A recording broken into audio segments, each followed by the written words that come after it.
Remember when I made this skirt? I promised you that I was going to style it in another video. Well, today I'm feeling artistic.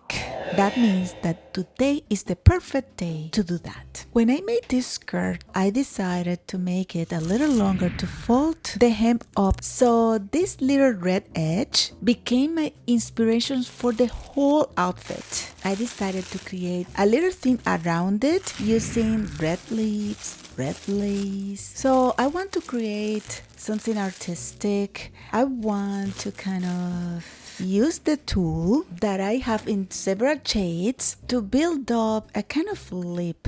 Using the tulle as watercolor. Does that make sense? Maybe not.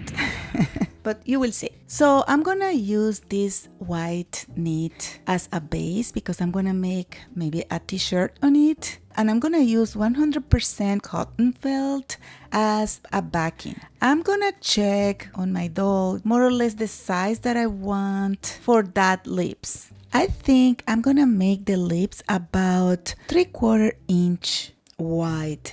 Now I'm gonna start drawing the shape. So my lips is drawn and this is where the fun part starts. I'm going to start by cutting a piece of tulle with the darkest tone. I'm going to use it in the center of the lip like a shadow. And I'm just going to glue it down using fabric glue like so. And I think I'm gonna use 2 layers just to add a little bit more deepness. Is that a word? More depth, I think. And then I'm gonna glue the red on top.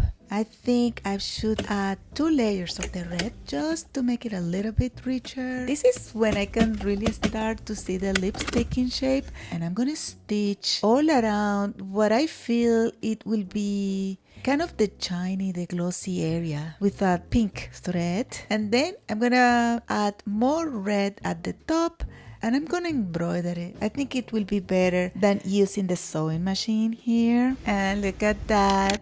I have my lips, they look amazing, huh?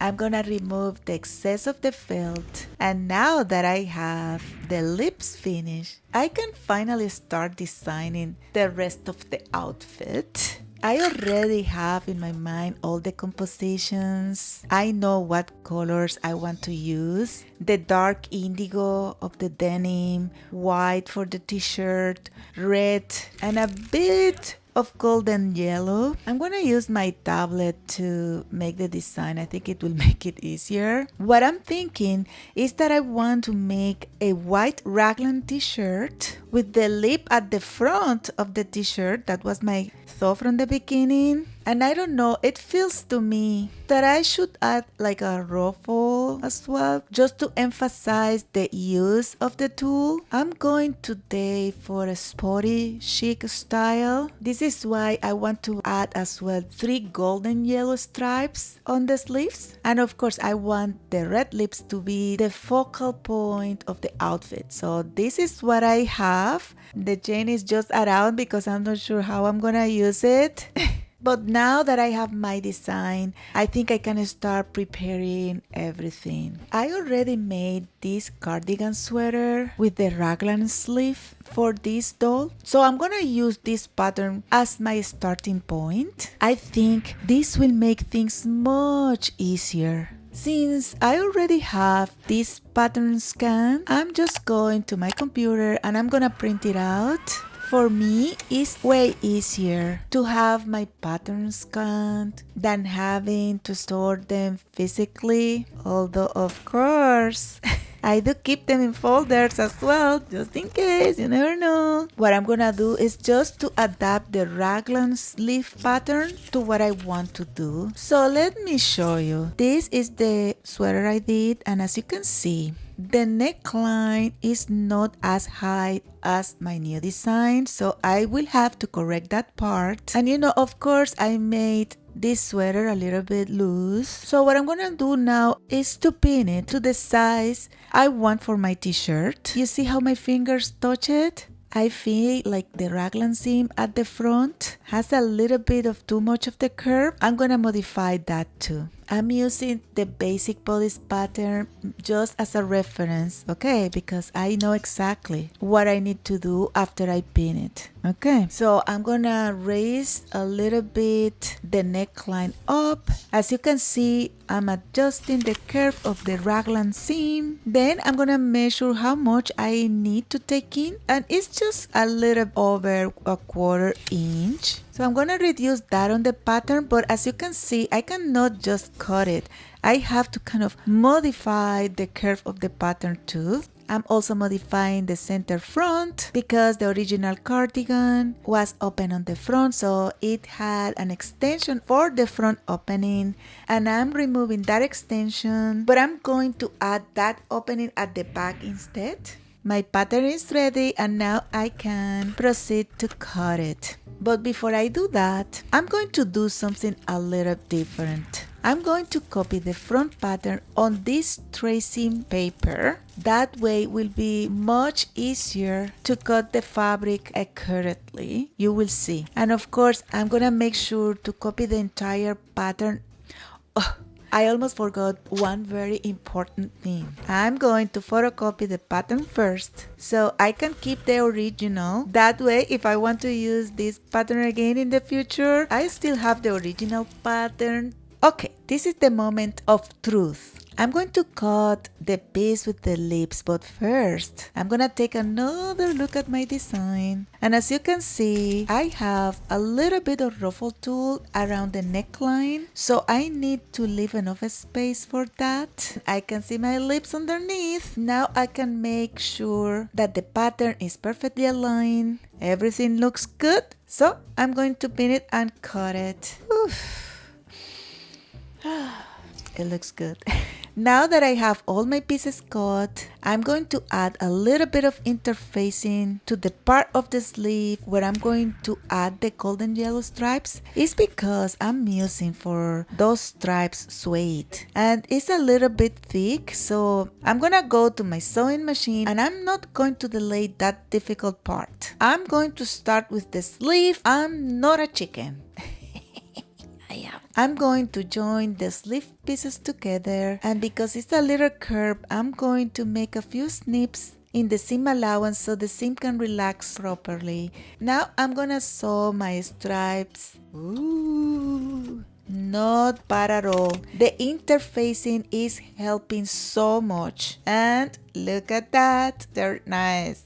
Now I can proceed and attach my sleeve to the front and back pieces of my top. But you know, because it's dull, right? I'm going to leave the side seams open for now. And I think now is the perfect time to try this top on my doll. And it's looking good. I made the t-shirt, of course, a little bit longer than I need because it's always better to mark the hem directly on the doll. So I'm gonna mark the hem and cut it. Now I can move on, finishing the neckline. I made a human-sized t-shirt with the lips, and I add a little ruffle at the sleeves. So I'm gonna use the leftover material to make the little ruffle for my neckline. I'm going to attach the ruffle to the neckline and then finish the edge. I'm sewing it the way I would normally do by attaching the rib knit binding, but I don't think this is going to work very well because of the ruffle and the golden stripes, so I'm going to finish it in the way I finish the sleeve instead. Sewing it in one side and then turn it and then top stitch or stitch in the ditch. This way works so well. The rib knit looks so realistic. And I like it as well because it kind of controls as well the edge more than a simple hem. When sewing for dolls, we have to take into account that the scale make us take decisions that maybe it will be different if we were working a human size scale. I'm finishing my hem and I'm almost done with the t-shirt, but I'm gonna stop here because I'm going to prepare the skirt so it looks a little bit more realistic. Pretty much what I'm just doing is trying to emphasize the natural pleats that you will find in a skirt after somewhere, right? I'm watering and steaming, and then I'm gonna let it dry.